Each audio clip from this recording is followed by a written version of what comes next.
Had climate change anything to do with your decision to work with a borehole? Not really, no. We do have a small burn, Scottish word for river. So we do have a small river running beside the distillery, but it doesn't have the volume of water that we'd be needing for production. You need a lot of water to make whisky. That's really the number one priority, really, in where you put a distillery. Do you have a sufficient quantity and makeup of water? And Burn wasn't going to give it to us, so we drilled a borehole to see is there an aquifer below us that we can draw a sufficient quantity of water from, and what's the water like? Is it got what's the mineral makeup of that as well? Because if there's too much iron and calcium, it can cause you issues in the process. If there's not enough, which isn't really going to be an issue, but yeast need micronutrients as well. They need some trace elements like zinc, things like that. But climate change, to get back to your question, didn't really have any sort of impact as to how we were going to draw our water from. Yeah. Kingsbarns Distillery only uses barley from the Fife area. Has the drought affected your supply of barley? It's not affected the supply. There's a little bit less of it this year, and in terms of quality, it's not the same quality that we were getting last season, last year. That would have been 2017's crop. As I say, weather conditions weren't great for growing, with the cold start and then not getting the rain when we needed it, and the hot, dry weather.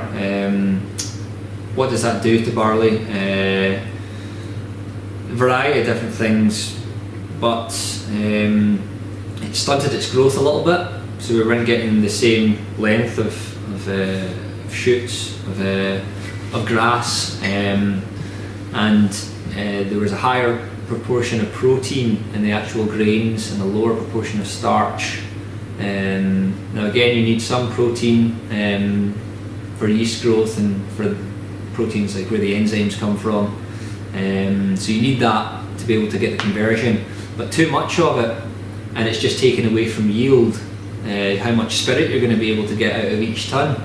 For instance, in last year's crop, 2017's crop, we were getting about 420 pure litres of alcohol a tonne, and for the barley that was growing last year, it's sitting more like 408, 410 litres per tonne. So you're paying more for it and you're getting less juice out it as well. You're getting hit at both ends. In case of a barley crop failure, would you use barley from outside the Fife area or even from outside Scotland? If worst came to the worst, I suppose we could. Thankfully, we've got really good links with our farmers and our maltster, and the company that malts our barley for us.